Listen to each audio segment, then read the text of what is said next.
Malam itu, di jalur rel tua Pekalongan, sesuatu yang seharusnya tak mungkin bergerak, perlahan berjalan sendiri di tengah kabut. Tanpa lokomotif, tanpa masinis. Hanya suara roda besi yang menjerit di atas rel sunyi. Banyak orang bilang, jalur itu sudah mati. Tapi entah kenapa, tiap tengah malam, selalu ada cahaya yang lewat. Cahaya dari sebuah gerbong kosong, yang membawa kembali cerita lama, dan janji yang tak pernah ditepati. Inilah kisah nyata dari rel kereta Pekalongan, tentang gerbong kosong yang berjalan sendiri, dan rahasia kelam yang akhirnya terungkap setelah puluhan tahun. Selamat datang di Kenari Malam, tempat di mana suara dari masa lalu masih bisa kamu dengar, kalau kamu berani mendengarkan. Malam itu, udara Pekalongan terasa lembab, seperti habis diguyur hujan sore tadi. Bau tanah basah bercampur aroma besi karatan dari rel membuat suasana di pos penjagaanku terasa semakin pengap. Di kejauhan, suara jangkrik bersahut-sahutan, seakan sedang menertawakan malam yang terlalu sepi. Sesekali terdengar suara burung hantu yang melengking panjang dari arah sawah, memecah keheningan yang menusuk. Lampu petromak di pos kecilku berayun pelan tertiup angin. Cahayanya menari-nari di dinding kayu yang mulai lapuk. Namaku Raka. Sudah hampir 6 tahun aku bekerja sebagai penjaga palang di rel Krapiak. Sebuah jalur kecil yang menghubungkan stasiun Pekalongan ke arah utara. Jalur ini dulu ramai, tapi sekarang sudah jarang dilewati kereta. Hanya sesekali kereta barang melintas membawa muatan dari pelabuhan. Selebihnya, malam-malam di sini hanyalah milikku dan suara jangkrik. Aku sudah terbiasa dengan kesepian, dengan hawa dingin yang menusuk kulit, dan bunyi besi yang sesekali terdengar tanpa alasan. Tapi malam itu, entah kenapa, semuanya terasa berbeda. Angin yang biasanya bertiup lembut terasa lebih berat, seperti membawa aroma asing yang membuat dadaku sesak. Aku duduk di kursi kayu sambil memegang termos kopi yang sudah setengah dingin. Dari balik kaca kecil pos, kulihat jalanan sepi, hanya diterangi cahaya lampu jalan yang redup. Di sisi kanan pos, rel membentang panjang, memudar dalam kegelapan. Aku menatapnya lama, dan tiba-tiba saja terasa seperti ada yang memperhatikan dari ujung rel sana. Aku sempat mengusap tengkukku yang mulai meremang. Biasanya aku tidak mudah takut, tapi malam itu, hawa di sekitar terasa tidak seperti biasanya. Sunyi, bahkan jangkrik pun seperti berhenti bersuara. Hanya ada satu suara yang terdengar pelan-pelan, suara seperti gesekan logam. Aku menajamkan pendengaran. Pelan, tapi jelas. Seperti suara roda besi menghantam rel. Aku spontan berdiri. Kereta barang, pikirku cepat. Tapi jam tanganku menunjukkan jam 0:43 menit. Tidak ada jadwal kereta di jam segitu. Aku tahu betul, karena setiap jadwal sudah tertera di papan logpos. Tidak mungkin ada kereta melintas tanpa pemberitahuan. Suara itu makin jelas. Gerk, gerk. Seperti roda berputar pelan, bergesekan dengan rel yang lembab. Aku keluar dari pos sambil membawa senter dan menatap ke arah utara. Di kejauhan, kulihat lampu-lampu di sepanjang rel bergetar halus, satu persatu seperti terpengaruh oleh getaran yang datang dari arah sana. Aku menyipitkan mata, mencoba memastikan. Dari balik kabut tipis yang menggantung di udara, sesuatu mulai terlihat samar. Bayangan besar, panjang, bergerak perlahan di atas rel. Awalnya kukira itu truk yang melintas di jalan paralel.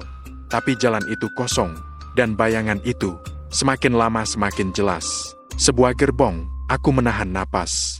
Ya, itu gerbong kereta, tapi anehnya, tidak ada lokomotif di depannya. Hanya gerbong penumpang tua, catnya pudar, penuh karat, dan melaju perlahan tanpa suara mesin, hanya bunyi roda yang menghantam rel berulang-ulang. Aku menyorotkan senterku, tapi sinarnya hanya mengenai sisi bawah gerbong. Tidak ada pantulan lampu depan seperti biasanya. Tidak ada sinar merah di belakang. Gelap, tapi jelas-jelas bergerak. Aku bisa melihat jendela-jendela di sisi gerbong itu. Kaca-kacanya kotor, berdebu, dan beberapa bahkan pecah. Tapi ada satu jendela di tengah yang tampak sedikit terbuka. Dari celah itu, aku merasa melihat sesuatu. Sebuah bayangan duduk di pojok kursi. Degup jantungku langsung melonjak. Aku memicingkan mata, menajamkan pandangan. Tidak salah. Ada bayangan seseorang di sana, tidak bergerak, tidak jelas bentuknya, tapi ada. Seketika bulu kudukku berdiri. Gerbong itu terus melaju perlahan ke arahku. Aku mundur beberapa langkah, tapi mataku tak bisa lepas dari jendela itu. Entah kenapa, ada rasa penasaran yang lebih besar dari rasa takut. Aku ingin tahu apa sebenarnya yang kulihat. Gerbong itu melintas sekitar 15 meter di depanku. Saat itu, angin tiba-tiba berhenti bertiup. Semua terasa hening, seperti dunia berhenti sejenak. Lampu petromak di posku mendadak padam. Hanya senter di tanganku yang masih menyala, dan sinarnya kini menyorot langsung ke sisi gerbong. Dinding besinya tampak tua, penuh karat dan goresan. Tapi di antara karat itu, aku bisa membaca samar-samar tulisan angka 1973. Gerbong tua, mungkin peninggalan puluhan tahun lalu. Tapi bagaimana bisa masih bergerak? Siapa yang menariknya? Aku mulai melangkah mendekat, menahan napas. Gerbong itu bergerak sangat pelan, seperti sengaja memberi waktu padaku untuk melihat. Semakin dekat aku berdiri, semakin terasa hawa dingin yang keluar darinya. Bukan dingin biasa, tapi dingin yang menusuk, seperti datang dari sesuatu yang tidak seharusnya ada di dunia ini. Aku mencoba memanggil, "Halo, ada orang di dalam." Suaraku terdengar aneh di tengah keheningan. Tidak ada jawaban, tapi dari dalam gerbong terdengar suara tok, tok, tok. Seperti seseorang mengetuk dinding dari dalam. Aku menelan ludah. Siapa di dalam? Kali ini lebih keras. Tetap tidak ada jawaban. Suara ketukan berhenti sejenak, lalu terdengar suara lain, suara besi yang diseret pelan, seperti rantai digesekkan ke lantai logam. Suara itu pelan tapi jelas. Aku ingin lari, tapi kaki terasa berat. Tubuhku seperti menolak untuk bergerak. Saat gerbong tepat di depanku, aku melihat ke arah jendela yang terbuka tadi. Dan di sana, ada sosok yang membuat darahku berhenti mengalir. Seorang wanita, wajahnya pucat, matanya kosong menatap ke depan. Rambut panjangnya menutupi sebagian wajah. Ia duduk diam di kursi dekat jendela, dengan kepala miring ke satu sisi seolah lehernya patah. Bibirnya bergerak perlahan, tapi aku tidak mendengar suara apapun. Aku terpaku. Gerbong itu terus melaju, dan sosok itu perlahan menghilang di balik kabut. Saat roda terakhir melewati pos, udara tiba-tiba terasa normal lagi. Lampu petromak menyala kembali dengan sendirinya, dan suara jangkrik kembali terdengar. Aku masih berdiri di tempat, mencoba memastikan apa yang barusan terjadi. Tidak ada suara kereta lagi. Tidak ada apa-apa di rel. Hanya senter di tanganku yang mulai meredup karena baterainya lemah. Aku mencoba berpikir logis. Mungkin itu hanya bayangan. Mungkin ada kereta barang tua yang lewat tanpa jadwal. Tapi hatiku tahu, apa yang kulihat barusan bukan hal biasa. Tidak mungkin kereta bisa bergerak tanpa lokomotif. Aku kembali ke pos dengan langkah gemetar. Ku coba menelpon kantor stasiun untuk memastikan, tapi sinyal ponsel tiba-tiba hilang. Aku mengangkat gagang radio komunikasi, tapi hanya terdengar suara berdesis panjang. Tidak ada respon sama sekali. Kulepaskan napas panjang, menatap rel dari balik kaca pos. Jalur itu kini tampak biasa saja. Hening, tak ada tanda-tanda apapun. Tapi entah kenapa, aku merasa sesuatu masih ada di luar sana, mengamatiku. Beberapa menit berlalu, aku mulai menenangkan diri. Kupikir, mungkin aku hanya terlalu lelah. Tapi ketika aku hendak menutup jendela pos, mataku menangkap sesuatu di ujung rel di tempat gerbong itu pertama kali muncul. Ada cahaya kecil berwarna merah. Bukan dari lampu jalan, bukan pula dari senter. Cahaya itu bergetar pelan, seperti api lilin yang tertiup angin. Dan perlahan, aku bisa melihat bentuknya sebuah lentera kecil yang menggantung di udara. Melayang di atas rel, aku menatap tak percaya. Lentera itu bergerak pelan ke arahku, lalu berhenti beberapa meter dari pos. Aku beranikan diri melangkah keluar lagi. Angin malam terasa dingin sekali di kulit. Senterku kembali kupasang, tapi cahaya itu tidak memudar. Dan saat aku mendekat, aku sadar. Lentera itu tidak menggantung di udara. Ada tangan pucat yang memegangnya. Tangan kurus, seperti milik seseorang yang sudah lama membusuk di tanah.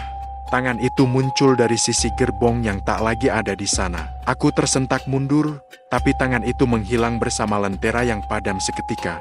Gelap total. Aku buru-buru masuk ke pos dan menutup pintu rapat-rapat. Dadaku berdebar kencang, peluh dingin membasahi leher.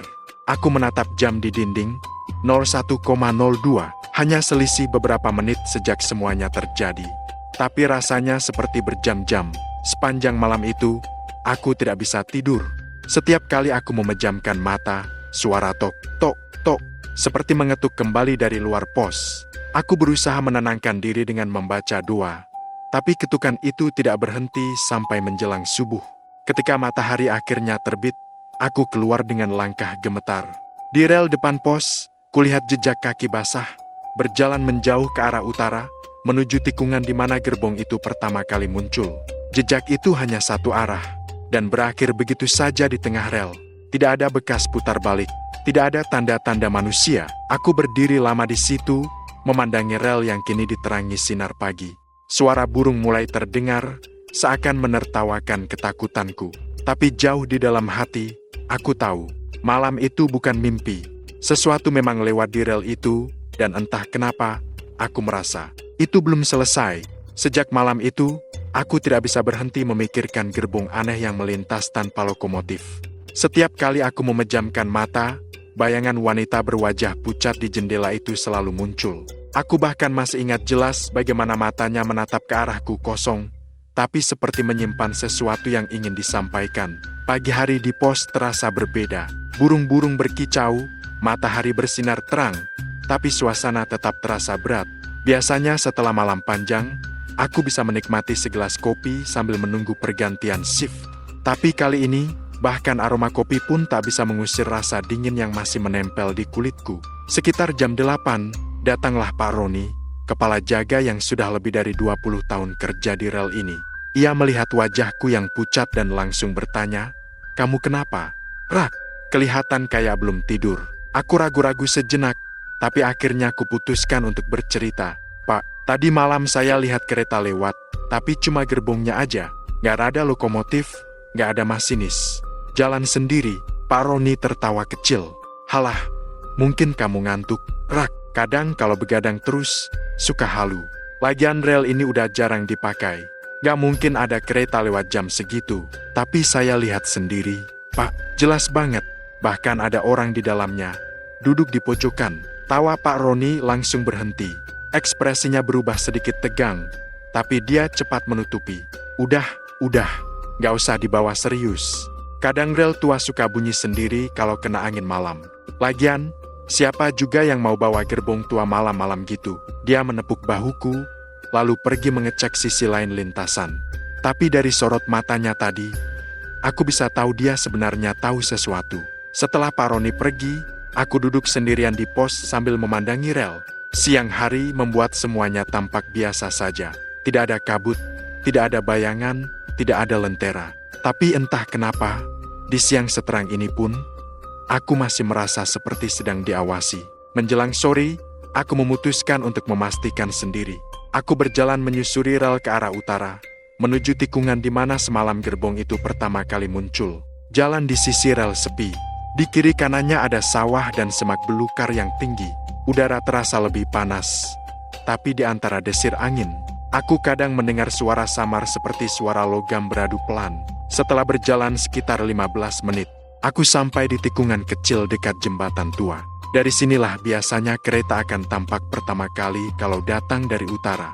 Di dekat sana ada bangunan bata kecil, bekas gudang tua yang sudah lama tidak dipakai. Cat dindingnya mengelupas, dan sebagian atapnya sudah bolong. Aku masuk ke dalam gudang itu. Lantainya penuh debu, ada beberapa besi tua berserakan, dan di sudut terlihat sisa-sisa kursi kereta yang sudah hancur dimakan karat. Tapi yang paling menarik perhatianku adalah sesuatu di dinding belakang sebuah papan logam dengan tulisan pudar, gerbong nomor 12 tahun ke 1973. Aku membeku. Angka itu sama seperti yang kulihat di sisi gerbong semalam. 1973. Tulisan yang samar di besi karatan itu ternyata bukan kebetulan. Aku menelusuri sekitar ruangan dan menemukan tumpukan besi bekas roda kereta. Beberapa di antaranya masih menempel pada rangka gerbong yang patah. Tampaknya, tempat ini dulunya dipakai untuk membuang atau memperbaiki gerbong rusak. Tapi yang membuatku bergidik adalah ketika aku melihat bekas gosong hitam di lantai, melingkar seperti sisa kebakaran. Tanpa sadar, aku berbisik pelan, "Apa ini? Gerbong yang sama." Suara langkah kaki tiba-tiba terdengar dari luar gudang. Aku cepat menoleh. "Pak Roni," panggilku. Tidak ada jawaban, hanya suara langkah yang berhenti tepat di depan pintu.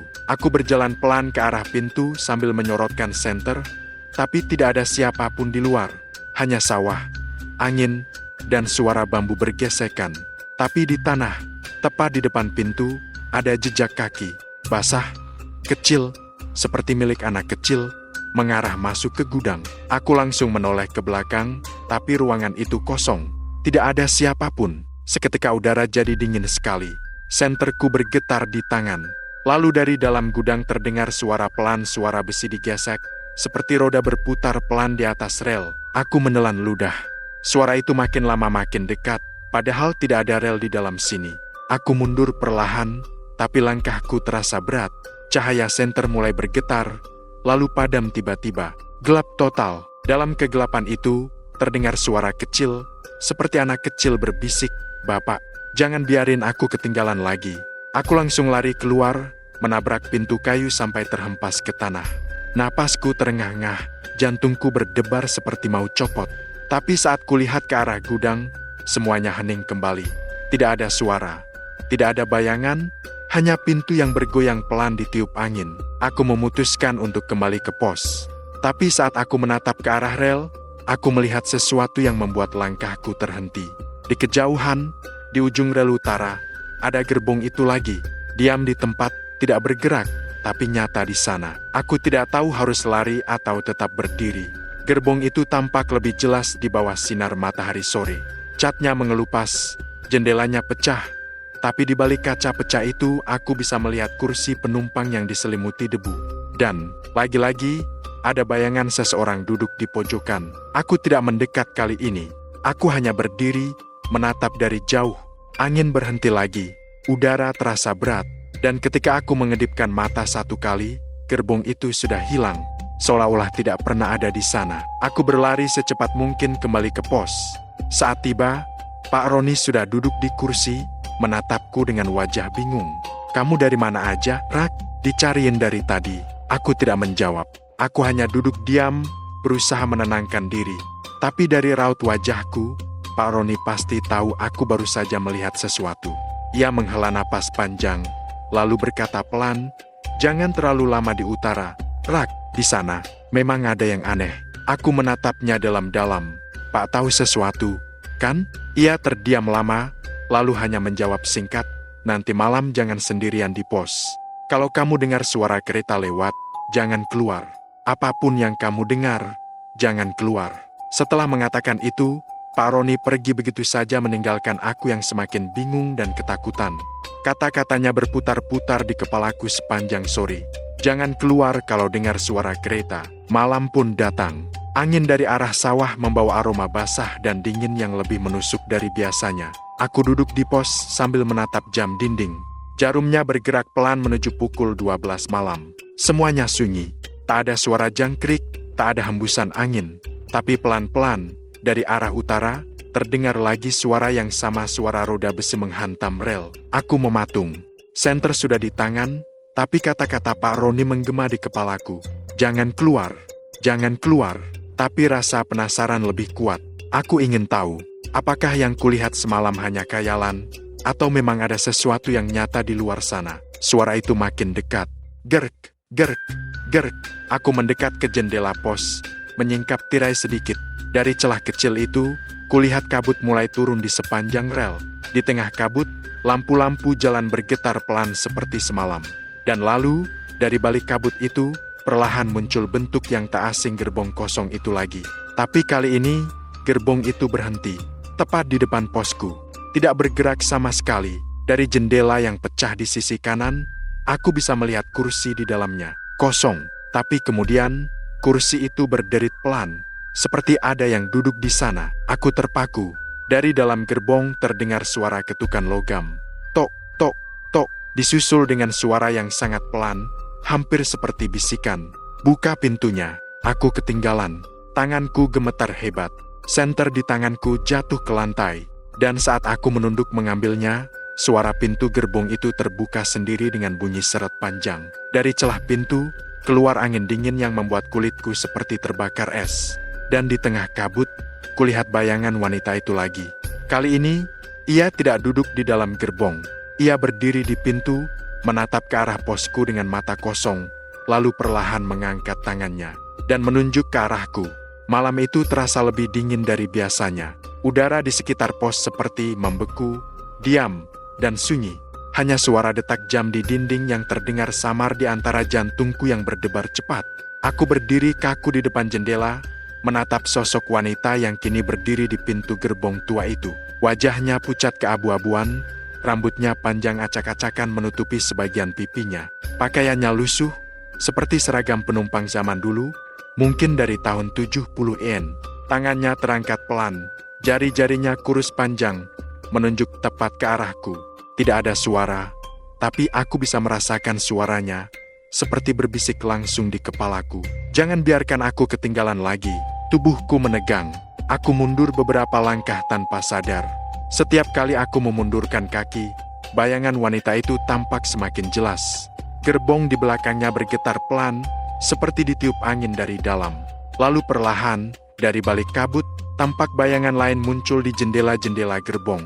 1, 2, 3, banyak sekali. Siluet orang-orang duduk diam di dalam, seolah sedang menunggu sesuatu.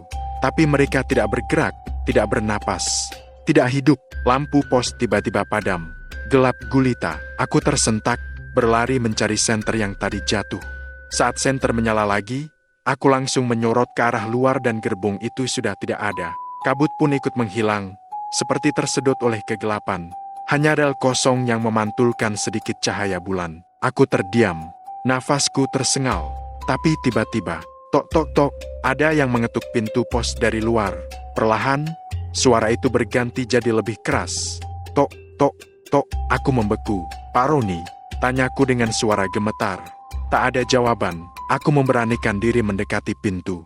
Suara ketukan berhenti tepat saat tanganku menyentuh gagang pintu. Aku menelan ludah, lalu menarik napas dalam-dalam sebelum membuka sedikit celah pintu. Tapi begitu celah itu terbuka, tidak ada siapa-siapa di luar. Yang ada hanya bekas jejak kaki basah di lantai semen, mengarah menjauh dari pos menuju ke arah rel. Jejak itu kecil, tapi tidak seperti kaki anak-anak. Seperti kaki seseorang yang berjalan tanpa alas di tanah becek. Aku mengarahkan senter mengikuti jejak itu. Mereka berakhir di sisi rel, tepat di tempat gerbong tadi berhenti. Di sana, di antara dua batang rel yang dingin, aku melihat sebuah benda kecil. Sebuah sepatu perempuan. Usang, kotor, tapi masih utuh. Aku jongkok, menatap sepatu itu lama. Ada noda gelap di bagian ujungnya, seperti bekas darah kering. Saat aku hendak mengambilnya, udara tiba-tiba berubah dingin sekali. Napasku sampai berembus putih. Dan di saat yang sama, dari arah utara, terdengar lagi suara roda kereta. Tapi kali ini bukan dari kejauhan. Suara itu datang cepat sekali, seperti kereta melaju kencang ke arahku. Aku berdiri dan menatap ke arah rel, tapi anehnya, rel itu kosong. Tidak ada cahaya, tidak ada kabut, hanya suara logam berat yang mendekat makin cepat. Gerak, gerak, tiba-tiba tanah di bawah kakiku bergetar. Aku terpental ke belakang. Suara besi menghantam udara begitu keras, tapi tetap saja tidak ada wujud kereta di depan mataku. Hanya suara, getar, dan hembusan angin yang membuat daun-daun berterbangan. Lalu di tengah suara itu, terdengar lagi bisikan halus suara wanita itu. "Dia masih di sana. Bawa aku pulang." Aku tidak kuat lagi. Aku berlari kembali ke pos dan menutup pintu rapat-rapat. Seluruh tubuhku gemetar. Suara itu masih terdengar, tapi perlahan menghilang, digantikan dengan kesunyian total. Pagi harinya, aku tidak langsung pulang. Aku menunggu sampai matahari benar-benar tinggi sebelum keluar dari pos. Tapi bahkan di bawah sinar matahari yang hangat, aku masih merasa seolah-olah seseorang memperhatikanku dari balik rel.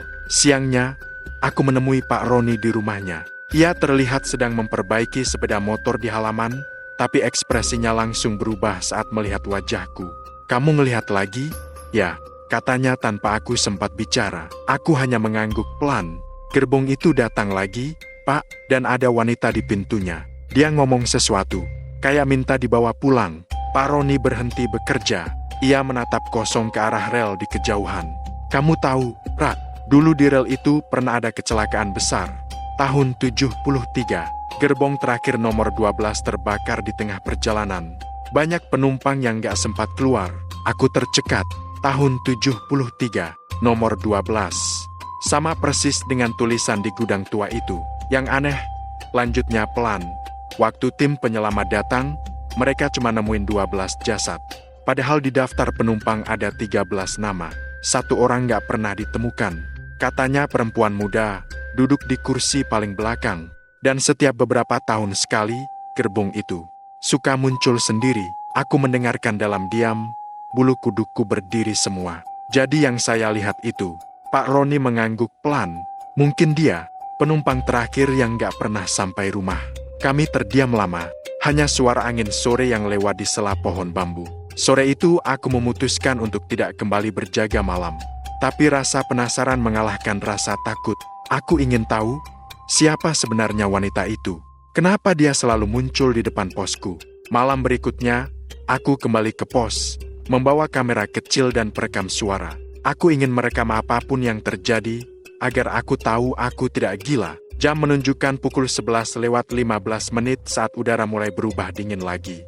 Kabut turun perlahan, dan dari jauh, terdengar bunyi roda kereta beradu pelan. Aku menyiapkan kamera, menaruhnya di jendela. Kalau memang kamu ada, gumamku pelan, tunjukkan dirimu. Suara roda itu makin jelas. Gerk, gerk. Lalu muncul cahaya samar di antara kabut.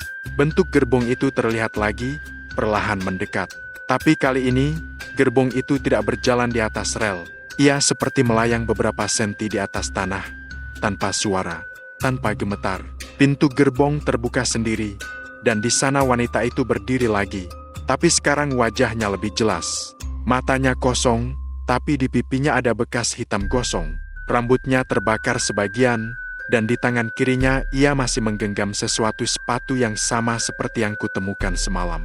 Suara di perekam mulai menangkap sesuatu. Bukan hanya deru angin, tapi bisikan pelan. Aku pulang lewat sini. Tapi mereka ninggalin aku. Aku terisak tanpa sadar. Rasa takut bercampur iba. Ia tidak berusaha menakutiku. Ia seperti memohon.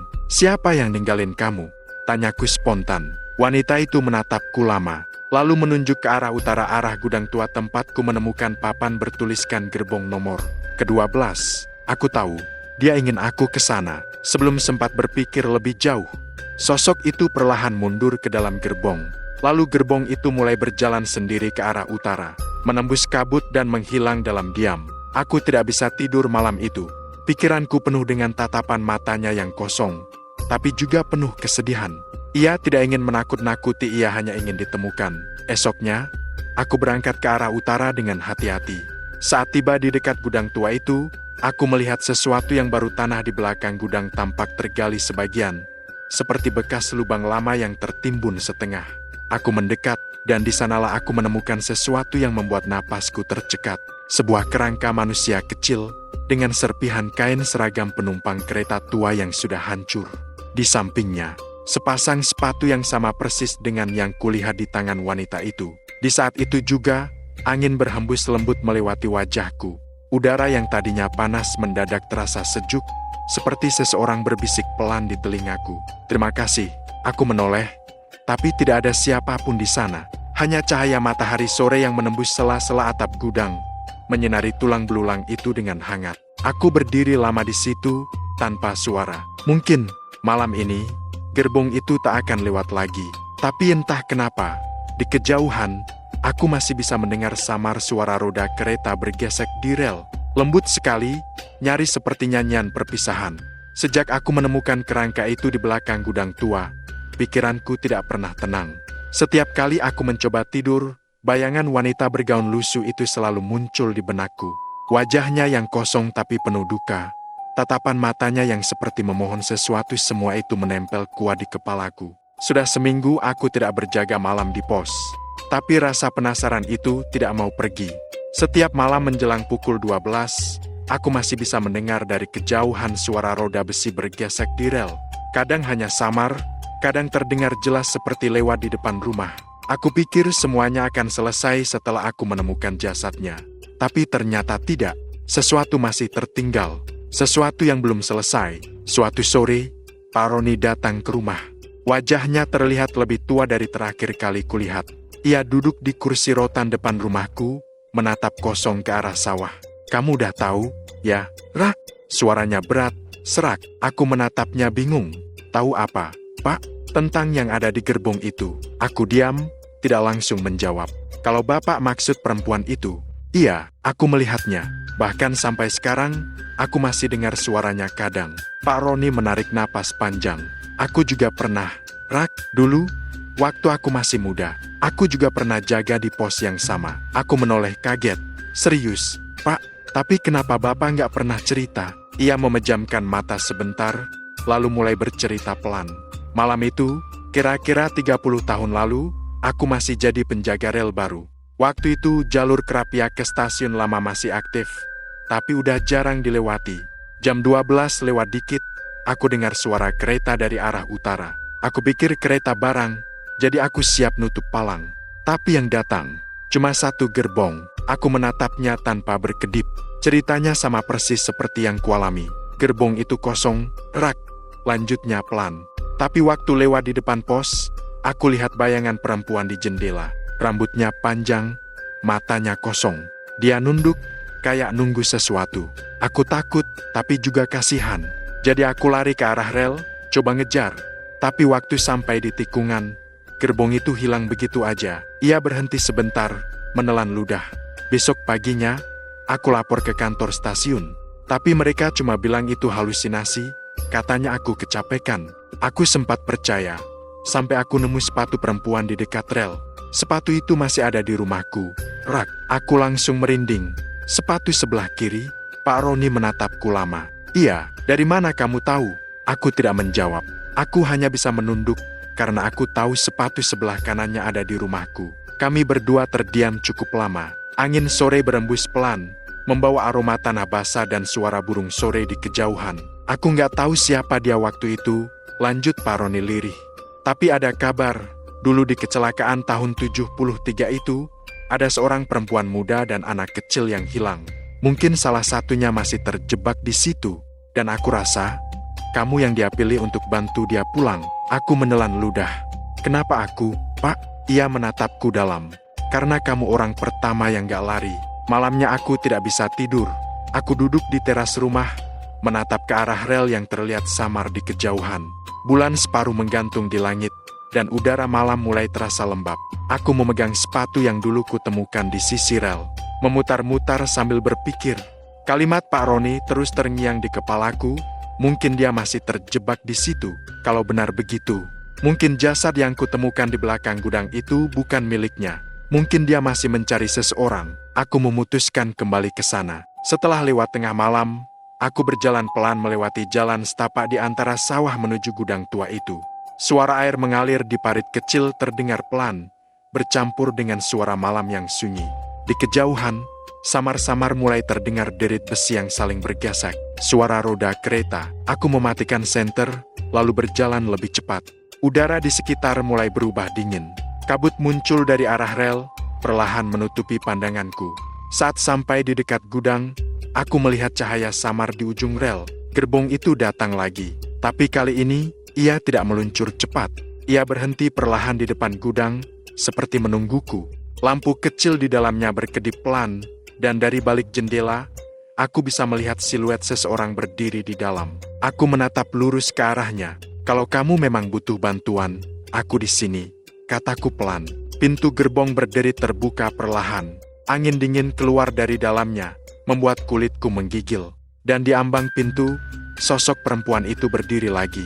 Tapi kali ini, ia tidak sendiri. Di belakangnya, tampak sosok anak kecil, kira-kira umur 7 tahun, memegang ujung bajunya. Wajah anak itu pucat, tapi matanya bening, memandangku tanpa rasa takut. Perempuan itu membuka mulutnya perlahan.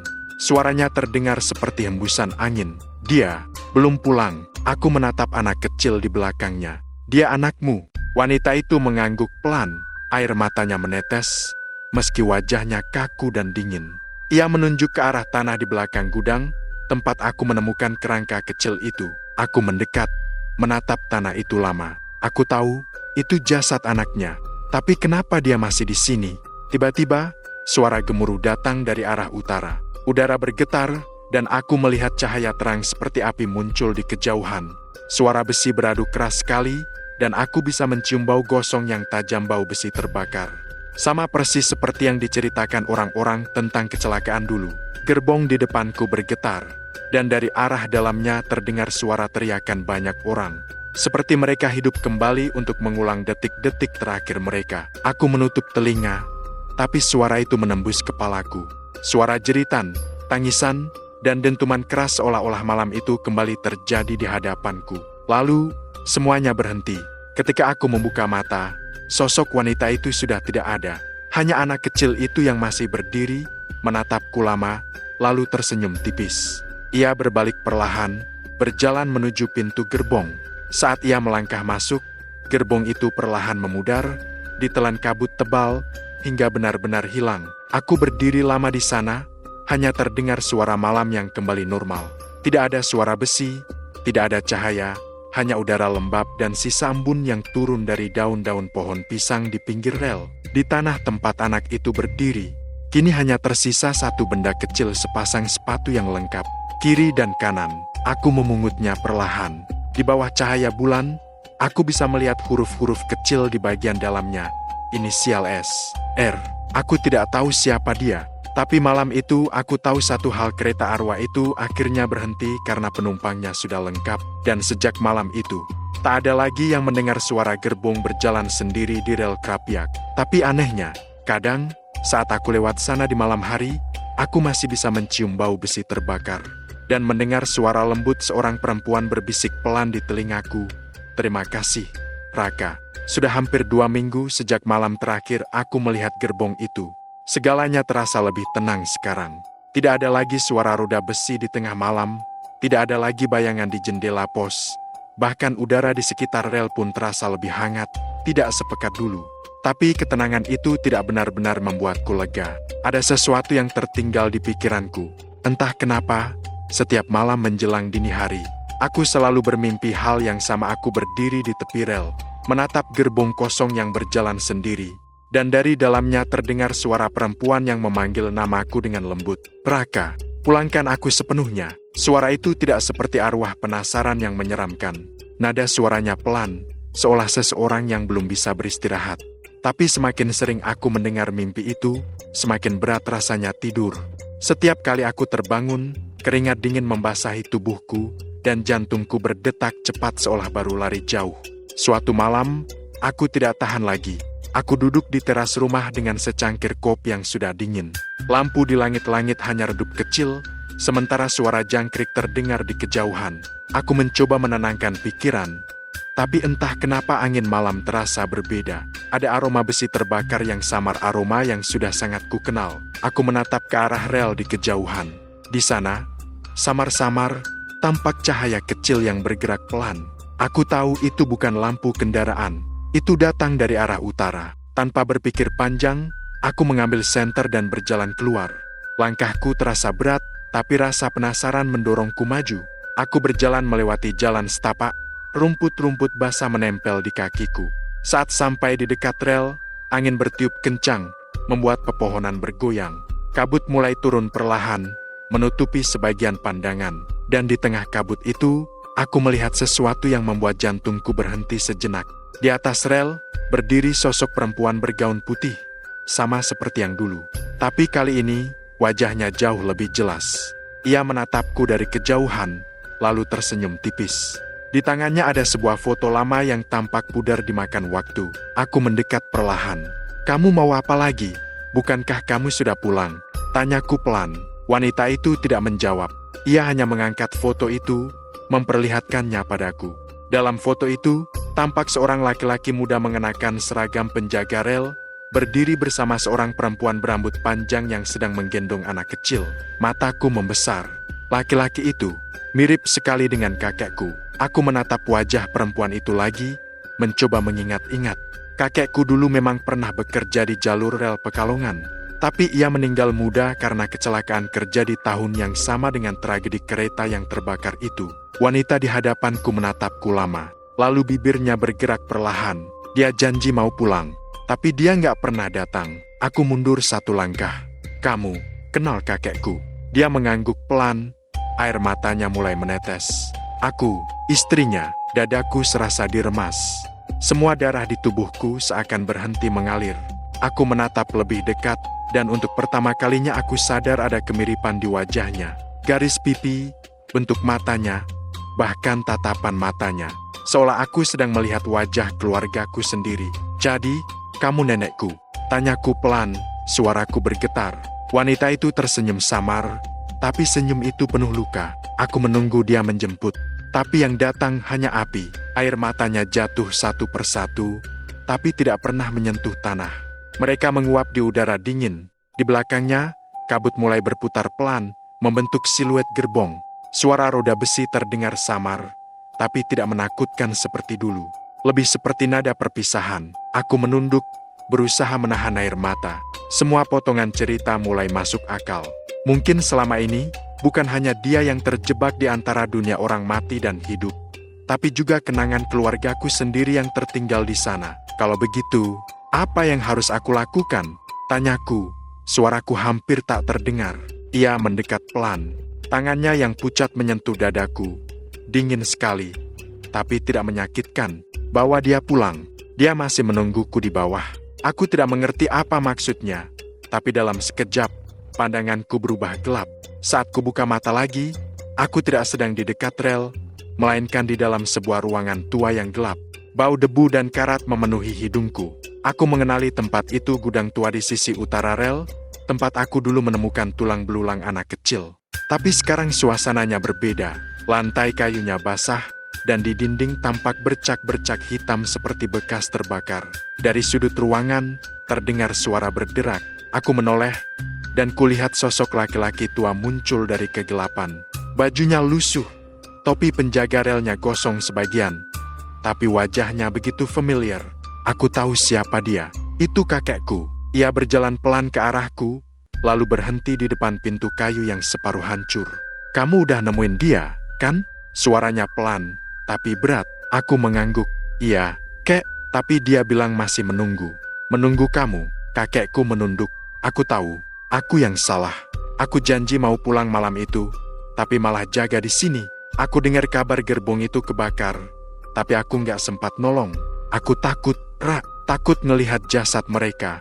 Jadi aku bohongin semua orang, bilang aku nggak tahu apa-apa. Ia terdiam lama, lalu menatap ke arahku lagi. Dia nggak pernah tenang karena aku nggak pernah datang. Sekarang waktunya aku tepati janji itu. Seketika, udara di dalam gudang berubah dingin. Lantai mulai bergetar pelan. Dari balik pintu rusak itu, muncul cahaya merah samar seperti api kecil yang menari di udara. Dan di tengah cahaya itu, sosok perempuan tadi muncul lagi, kini berdiri bersama anak kecil di sampingnya. Mereka berdua tersenyum. Untuk pertama kalinya, wajah mereka tidak terlihat sedih. Kakekku melangkah pelan mendekat, menatap mereka lama, lalu berlutut. "Maafkan aku." Perempuan itu mengulurkan tangan. Mereka saling menggenggam. Cahaya di sekitarnya makin terang, sampai aku harus menutup mata. Saat ku buka lagi, gudang itu sudah kosong. Tidak ada kakekku. Tidak ada perempuan itu. Tidak ada anak kecil. Hanya udara tenang dan sinar bulan yang masuk lewat celah atap. Di tempat mereka berdiri tadi, kini hanya tersisa kepingan kalung kecil dengan inisial R dan S. Aku mengambilnya perlahan, menggenggamnya di tangan. Aku tahu, akhirnya mereka sudah pulang. Sejak malam itu, mimpi tentang suara perempuan itu tidak pernah datang lagi. Tidak ada lagi gerbong kosong berjalan di tengah malam. Tidak ada lagi kabut yang turun di sekitar rel. Semua kembali seperti dulu. Tapi setiap kali aku lewat jalur itu saat malam hari, aku masih bisa merasakan angin berhembus pelan, membawa aroma besi hangus yang samar, dan entah kenapa, itu tidak lagi menakutkan. Malam itu, untuk pertama kalinya setelah sekian lama, aku bisa tidur nyenyak tanpa rasa was-was. Dan di antara suara jangkrik yang bersahut-sahutan, aku sempat mendengar bisikan lembut bukan dari mimpi, tapi dari luar jendela. "Terima kasih, cucuku." Beberapa hari setelah kejadian di gudang tua itu, suasana di sekitar rel Krapiak benar-benar berubah. Tak ada lagi suara besi berderak di malam hari, tak ada lagi cahaya aneh di kejauhan. Jalur itu kini sepi, seperti tidur panjang setelah sekian lama terjaga. Tapi bagi aku, Raka, rasa damai itu bukan akhir. Justru dari situlah semuanya dimulai. Pagi itu, aku dipanggil ke kantor kepala stasiun lama. Seorang petugas dari Dinas Perkeretaapian datang, membawa beberapa dokumen dan map tebal. Katanya, mereka ingin menutup jalur rel lama untuk renovasi total. Aku hanya mengangguk, walau dalam hati terasa berat. Jalur itu bukan sekadar tempat kerja bagiku. Terlalu banyak cerita yang kutinggalkan di sana, cerita yang tidak bisa kuceritakan ke siapapun. Tapi kemudian, sesuatu menarik perhatianku. Di antara tumpukan arsip tua di meja, kulihat satu map lusuh bertuliskan Insiden Gerbong 12 sampai 1978. Aku menatap map itu lama. "Pak, ini arsip lama ya?" tanyaku pelan. Petugas tua yang berjenggot putih itu mengangguk. "Iya, Nak, itu kejadian besar dulu di jalur utara Pekalongan. Banyak yang meninggal. Katanya, satu keluarga juga ikut terbakar di gerbong paling belakang. Tapi anehnya, waktu ditemukan, kursi di dalam gerbong itu masih utuh. Cuma hangus di bagian lantai. Kayak ada sesuatu yang nahan api biar nggak nyebar."